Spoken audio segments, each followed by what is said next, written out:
علیکم، کیسے ہیں میرے پیارے ریڈرز؟ امید کرتی ہوں آپ بالکل خیریت کے ساتھ ہوں گے۔ تو جی میں آ چکی ہوں اگلی قسط کے ساتھ، اور سب سے پہلے تو معذرت کہ جو قسط ہے وہ کچھ لیٹ اپلوڈ ہو رہی ہے۔ وجہ یہ ہے کہ پچھلے کچھ دنوں سے میری جو ویڈیوز ہیں ان پہ ویوز الحمدللہ اچھے آ رہے ہیں، لیکن وہ ویوز جو ہیں ٹائم کے ساتھ ڈسپیئر ہونا شروع ہو گئے تھے۔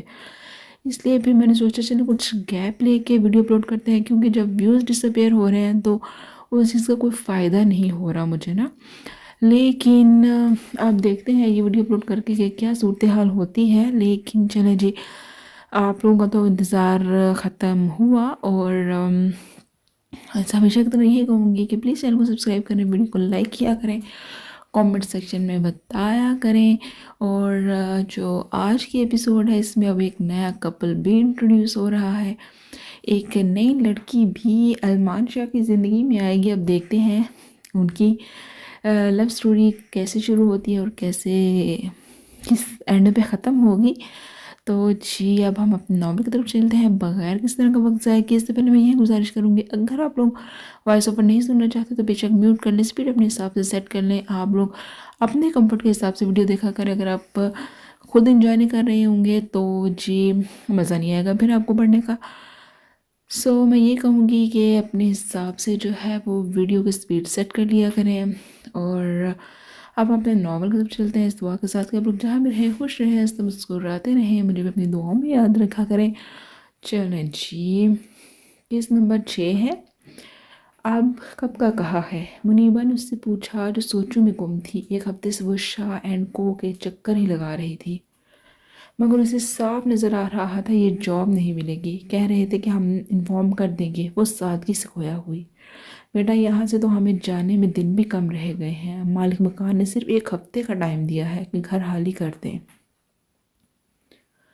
آپ دعا کریں کہیں تو ملے گا ٹھکانہ بھی۔ حیات نے سرد سی سانس کھینچی۔ اب آپ ہی میری اسکول کی فیس بھی جمع نہیں ہوئی ہے۔ حمزہ نے خاصے مغموم اور فکرمندانہ انداز میں کہا، چھوڑو یہ پڑھائی کیا کرے گی، یہ نوکری کا پتہ نہیں ہے، مکان بھی ہمیں حالی کرنا ہے۔ ان کے اپنے دکھ اور محرومی تھی۔ امی پڑھائی چھوڑنے سے کیا مجھے نوکری مل جائے گی؟ وہ اپنے وقت پر ہی ملے گی حمزہ، تم فکر مت کرو، تمہاری فیس کا بندوبست ہو جائے گا۔ اس نے اپنے چھوٹے بھائی کو پیار سے تسلی دی۔ آپ ہی میرا یونیفارم بھی خراب ہے، پریشن نے منہ مسور کے کہا۔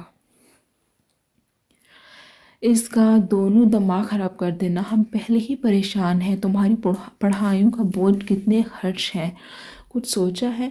امی پریشان نہ ہو، سب ٹھیک ہو جائے گا۔ حیات ہمیشہ انہیں اطمینان ہی دلاتی تھی۔ وقت سے پہلے اس پر ذمہ داری پڑ گئی تھی۔ 3 سال پہلے باپ کی وفات ہوئی، اس وقت وہ فرسٹ ایئر میں تھی، مشکل سے انٹر پورا کیا، ابو کی بیماری کی وجہ سے گھر تک بیچنا پڑا تھا۔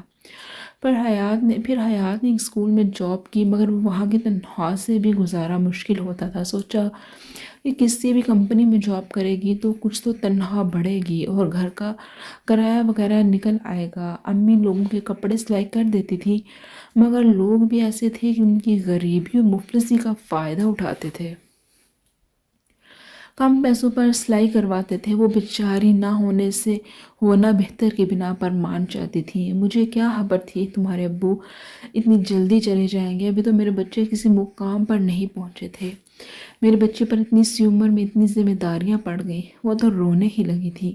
ایسے میں حیات کو انہیں سنبھالنا مشکل ہو جاتا تھا۔ امی آپ یہ سب نہ سوچا کریں، اللہ تعالیٰ نے جس کے ذمے جو کام لگایا ہے اسے کرنا ہے۔ یہ میرے لیے اعزاز کی بات ہے کہ اس نے مجھے اس قابل جانا کہ میں یہ ذمہ داریاں اٹھا سکوں۔ وہ کبھی بھی مایوسی والی باتیں نہ کرتی تھی، لیکن میرا دل تو دکھتا ہے نا، جوان بیٹی کو گھر سے باہر نکلنا پڑ رہا ہے، لوگوں کی نگاہوں سے مجھے ڈر لگتا ہے۔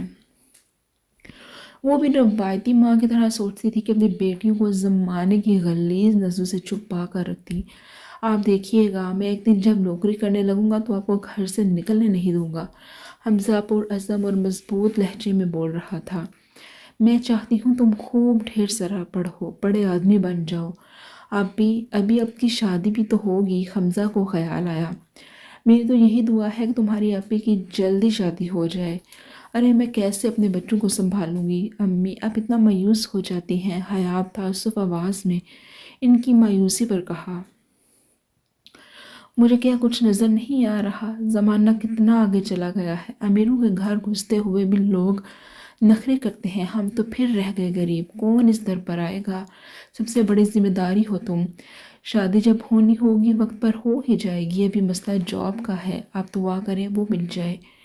جو تھوڑی بہت رقم بچی ہے تمہارے ابو نے کہا تھا کہ حیات کی شادی پر لگانا، وہ دکھ سے بولی۔ مکان بیچنے کے بعد جو ابو کی بیماری سے رقم بچی تھی انہوں نے بینک میں جمع کروا دی تھی کہ یہ حیات کی شادی پر کام آ جائے گی۔ گھر کا گزارا تو وہ حیات کے تنہا اور اپنی سلائی سے کر رہی تھی۔ اب ایسا کریں سب باتیں بند کریں، بلکہ حمزہ ختم کرو، تم پڑھائی کرو، میں تمہاری فیس پرسوں تک جمع کروا دوں گی، اور ہاں پریشے تمہارا یونیفارم بھی آ جائے گا، تم دونوں فکر نہیں کرو۔ اس نے اپنے دونوں چھوٹے بہن بھائی کو پیار سے سمجھایا تھا۔ مغرب کی اذانیں ہونے لگی تو حیات اور مریبا نماز کے لیے اٹھ گئی تھی۔ بی جان کی طبیعت زیادہ خراب ہو گئی تھی، گھر میں ایک دم ہی پریشانیاں آ گئی تھیں۔ بی جان کو ہاسپٹل میں ایڈمٹ کروا دیا گیا تھا، ان کا بی پی ہائی ہو گیا تھا تو ان کے دل پر بھی اٹیک ہوا تھا۔ سبھی کے متفکر سے چہرے تھے، فرزند شاہ، اکرام شاہ اور عریب مستقل ہاسپٹل میں تھے۔ بہزاد شاہ کچھ جیسے ہی خبر ہوئی تھی وہ بھی اپنے تینوں بچوں کو لے کر پہنچ گئے تھے۔ ان کے ساتھ اسفند ہاسپٹل آ گیا تھا، حرین اور مرال کو گھر ڈراپ کر دیا تھا کہ ان سب کے ساتھ ہی رہیں۔ ابرش بھی آ گئی تھی۔ بیچان کے لیے حرین نے تو یا سلاموں کا ورد شروع کر دیا تھا، اس کی دل پر بوجھ آ گیا تھا جسے وہ بیچان کی طبیعت خرابی کی وہی ذمہ دار ہے۔ بڑی امی بیچان کو میرا بھی دیکھنے کو دل چاہ رہا ہے، اس نے نگہت سے کہا۔ وہ خاموش سی بیٹھی تھی۔ عریب منع کر رہا ہے کہ جب تک بیجان روم میں شفٹ نہ ہو جائے کوئی بھی ان سے ملنے نہ جائے۔ حرین دل محسوس کے رہ گئی، عریب سے تو خود آنکھ ملا کر بات نہیں کر رہی تھی۔ میرا بہت دل چاہ رہا ہے حرین، عریب منع کر رہا ہے، ورنہ میرا خود ارادہ تھا ہاسپٹل جانے کا۔ ابرش گویا ہوئی، امی امی ساتھ پکارتا ہوا آیا۔ کیا بات ہے؟ نگہت ویسے ہی فکر مند سی بیٹھی تھی۔ بیجان کو ہوش آ گیا ہے، وہ بھابو کو یاد کر رہی ہیں۔ حرین چونک سی گئی، اس کے چہرے پر ایک رنگ الگ سا آ گیا تھا۔ کتنی بے چین اور بے تاب تھی وہ ان سے ملنے کو، فوراً ہی کھڑی ہو گئی، مگر سامنے عریب کا اسپاٹ چہرہ دیکھ کر وہ ٹھٹک کے رکی تھی۔ بیجان کی بھی طبیعت مکمل ٹھیک نہیں ہے، حرین نہیں جائے گی۔ وہ نگہت سے ہی گویا ہوا تھا، ڈائریکٹ حرین سے بات نہیں کر رہا تھا۔ بھائی جان ابو نے کہا ہے میں بھابو کو ساتھ لے کر ہاسپٹل پہنچوں۔ ساتھ نے حیرانگی سے اس کی جانب دیکھا جو چہرے پر بلا کی سنجیدگی لیے ہوئے تھا کہ حرین لب بھینچ کر رہ گئی، نگاہیں ادھر ادھر دیکھنے لگی۔ تمہاری بابو کے جانے سے کیا بیجان کی بیماری ختم ہو جائے گی؟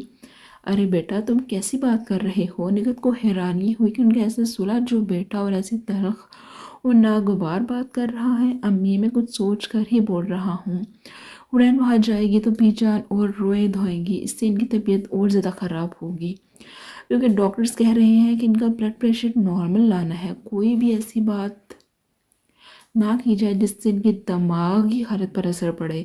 بڑے مدبرانہ انداز میں لہجے کو کچھ نرم بنایا تاکہ امی کچھ اور نہ محسوس کر لیں۔ بات تو ٹھیک ہے، نگہت نے تائید کی۔ حرین حفیظ سی ہو کر رہ گئی، گہری نگاہوں نے اس کا جائزہ لیا جو چند دنوں میں مرجھائی ہوئی سی لگ رہی تھی۔ میں پھر ہاسپٹل جا رہا ہوں۔ سعد نے اپنی رسٹ واچ پر نگاہ ڈالی، شام کے 6 بج رہے تھے۔ عریب فریش ہونے کے لیے اپنے کمرے کی سمت بڑھ گیا۔ حرین نے اپنا رکا ہوا سانس بحال کیا۔ ابرش نے سارے ایکسپریشنز دیکھ لیے تھے۔ تم عریب کو دیکھ کر اتنا گھبراتی کیوں ہو؟ گھبراتی تو نہیں ہوں، مجھے ہمیشہ سے ڈر ہی لگا رہتا تھا کہ مجھ سے کوئی غلط حرکت نہ ہو جائے، پھر وہ بعد میں کچھ نہ کہیں۔ وہ سادگی سے گویا ہوئی، کسی کے متعلق اتنے غلط اندازے میں بھی نہیں سوچنا چاہیے۔ عریب کو اپنی امی سے کچھ کام یاد آیا تو وہیں حال کے کمرے میں چلا آیا تھا۔ حرین تو گڑبڑا گئی، ابرش بھی ڈزبز سی ہو گئی تھی۔ ویسے تو خاص سمجھدار بنتی ہو لیکن دوسروں کے متعلق اندازے ہمیشہ غلط لگاتی ہو۔ سنجیدگی سے وہ طنز کر رہا تھا، ارے وہ تو عام سے بات کہہ رہی تھی، ابرش کو اس کا طنز برا لگا، لیکن کچھ لوگ آپ سے باتیں بھی اتنی عام سے انداز میں کہہ دیتے کہ بندہ سوچتا ہی رہ جاتا ہے کہ یہ بات کہی تو کیوں کہی، کیونکہ بولنے والے کی نظر میں وہ ہوتی تو عام ہے لیکن دوسرے کے لیے وہ بہت خاص ہوتی ہے۔ اریم نے گمبھیر لہجے میں طنز نمایا تھا۔ اریم تم ہر بات کو ہی خاص بنا دیتے ہو، ابرش بولی، جبکہ حورین شرمندگی اور خانت میں مبتلا نگاہیں نیچے کیے رکھی، کیونکہ وہ کسی کو بھی طنزیہ بات نہیں کہہ سکی تھی۔ کیا کروں، عام سا بندہ ہوں، سوچتا ہوں کچھ باتوں کو خاص ہی بنا دوں۔ وہ تمسخر اڑانے لگا، تو تم سے جو بات کرو بندہ لاجواب ہو جائے۔ آج سب باتوں کو چھوڑ امی کی طرف ہے، امی کی تلاش میں نگاہیں کچن سے لے کر ہال کمرے میں تک دوڑا دی تھی۔ فون آیا تھا، وہ سننے گئی ہیں۔ آپ ہی یہ روپ کو سنبھالیے، بہت تنگ کر رہی ہے۔ میرال 4 سالہ روپ کا ہاتھ تھامے لے آئی تھی۔ یہ تو ہے ہی ایک نمبر کی شرارتی۔ اروب ریب کے ساتھ لگ گئی تھی۔ حورین ایسے کہ نماز پڑھنے کے لیے کمرے سے نکلی، اسی وقت ریب بھی ساتھ ہی نکلا۔ حورین ایک لمحے کو رکی۔ پلیز میری بات سنیے، وہ شرم و لحاظ میں مبتلا نہ چاہتے ہوئے بھی اس کو مخاطب کر گئی، جو امی کے کمرے کی سمت پڑ رہا تھا۔ ریب نے چتون دکھے کی اور اچٹتی نگاہ ڈالی۔ اب کیا ہی باقی رہ گیا ہے جو مجھ پر اپنا روپ دکھانا ہے۔ پھر طنز کیا، پلیز اب سب کے سامنے تو ایسی باتیں نہ کریں محترمہ، یہ باتیں کرنے کے لیے مجھے آپ نے مجبور کیا ہے۔ آپ میری بات یاد رکھیے گا جو میں نے اس دن کہی تھی، گویا یاد دلایا تھا۔ میری بھی تو مجبوری سمجھیے۔ وہ روحانسی ہو گئی۔ تم میری مجبوری سمجھو، میں صرف بی جان کی وجہ سے کہہ رہا تھا، صرف بی جان کی وجہ سے، آہستگی سے گویا ہوا۔ وہی فضول کی بحث ہے اور سچویشن بھی دوسری ہے۔ ابھی بی جان کے لیے دعا کرو، خیریت سے صحت یاب ہو کر گھر آ جائے۔ اس کی بات پر توجہ دیے بغیر آگے بڑھ گیا۔ حورین کو اپنے دل میں کچھ ٹوٹتا، کچھ خالی پن سا محسوس ہوا تھا۔ اسے کیا خبر تھی کہ بچپن کے طے کیے گئے رشتے بھی سوچ یا حالات بدل دیتے ہیں۔ بچپن سے جس کو اپنے نام کے ساتھ سنتی آ رہی تھی تو وہ تو اسے اپنے دل میں جگہ دے گئی تھی، اسے چپکے چپکے دل کا تعلق باندھ گیا تھا، مگر اپنے جذبوں کی تشہیر اس نے کسی سے بھی نہ کی تھی اور نہ ہی ارب کو محسوس ہونے دیا تھا کہ وہ اسے چاہ رہی ہے۔ محبت جب ہوتی ہے تو بس سر پٹ بھاگنے پر مجبور کرتی ہے، مگر اس کی محبت اتنی سادہ اور معصوم تھی کہ وہ ہر بات کو بھی سوچ سمجھ کر کرنے کی عادی تھی۔ اتنا ہی تو قصور تھا کہ وہ اپنی ماں کو اس خاندان سے ملانا چاہتی تھی اور وہ سمجھ ہی نہیں رہا تھا۔ آپ بھی میرال نے اسے 2-3 بار بلایا، وہ چونک گئی۔ اسفند آیا ہے۔ حورین اسی وقت اٹھ کر بیٹھ گئی۔ دوپہر کے کھانے کے بعد وہ آرام کرنے کے لیے یمنا کے روم میں آ کر لیٹ گئی تھی۔ وہ چلنے کو کہہ رہا ہے، اس کا منہ بسورا ہوا تھا۔ ابھی تو بی جان بھی ہاسپٹل سے نہیں آئی ہیں۔ وہ اپنا پنک آنچل شانوں پر برابر کرتی کمرے سے نکلی تھی۔ لاؤنج میں سارے لوگ جمع تھے۔ بھابو آپ کو اسفند لینے آیا ہے کیونکہ آپ کی والدہ محترمہ کا پارا آئی ہے، سعد نے جھنجھلاتے ہوئے کہا۔ اسفند نے یہ تو کچھ نہیں کہا۔ میرال کو اکثر سعد کا تجزیہ وہ بھی اپنی امی کے متعلق ناگوار گزرتا تھا۔ وہ اسی وجہ سے آیا ہے۔ کیوں؟ اسفند صاحب سے تائید چاہیے۔ جھٹ سر ہلایا تھا۔ سب سے کچھ چھپا ہوا ہی کب تھا؟ آپ بھی میں بالکل نہیں جاؤں گی۔ چپ تو کر جاؤ، شور مچانے لگی ہو۔ حورین نے اسے ڈانٹ دیا۔ اسی وقت ریب فریش ہو کر اپنے روم سے آیا۔ بلیک پینٹ پر لائٹ گرے کلر کی ٹی شرٹ میں نفاست سے سر بنائے چمکدار چہرہ ہاسا ڈیشنگ لگ رہا تھا۔ آپ دونوں کو امی نے بلایا ہے۔ اسفند کچھ غصے میں آیا۔ حورین کے شدید پرتشویش نگاہوں نے اسفند کا جائزہ بھی لیا۔ وہ سمجھ گئی ضرور امی اور ابو میں پھر جنگ ہوئی ہوگی۔ اسفند تم ذرا ادھر آؤ۔ اب آپ یقیناً یہ سوچیں گی نا کہ ابو اور امی کی لڑائی تو نہیں ہوئی، اس نے جھٹ کہا۔ حورین خجل سی ہو گئی کیونکہ وہاں سبھی موجود تھے۔ حورین بیٹا تم چلے جاؤ، نگہت بیگم ویسے جانتی تھی زری ضرور بہزاد کو تنگ کر رہی ہوگی، پہلے ہی وہ حورین کے رشتے کے خلاف تھی۔ آپ کو جانا ہے تو چلی جائیے، میں تو نہیں جا رہی۔ میرال کو گویا ضد ہو گئی تھی۔ حورین نے اسے گھورا۔ ٹھیک ہے میں چلتی ہوں۔ وہ مجبوراً جانے کو تیار ہوئی۔ ارب نے پیچھے ہو کر اسے جانے کا راستہ دیا۔ اس کے گزرنے سے لگا کہ بعد صبح کا جھونکا گزرا ہو۔ بڑی امی میں بھی ہاسپٹل جا رہا ہوں بی جان کے پاس، اسفند بولا۔ ٹھیک ہے، حورین کو واپسی پہ چھوڑ دینا۔ نگہت نے خود ہی پروگرام سیٹ کر دیا تھا۔ ریب کو کسی ضروری کام سے کسی NGO سے ملنا تھا۔ حورین فریش ہو کر آ گئی مگر چہرے پر ایک اداسی اور مایوسی بھی تھی۔ یہ اسفند استاد کے ساتھ ہی نکل گیا تو میں ریب چھوڑ دے گا۔ اسفند ہاسپٹل گیا ہے؟ وہ حیران ہوئی کہ یکدم ہی وہ اس وقت چلا بھی گیا۔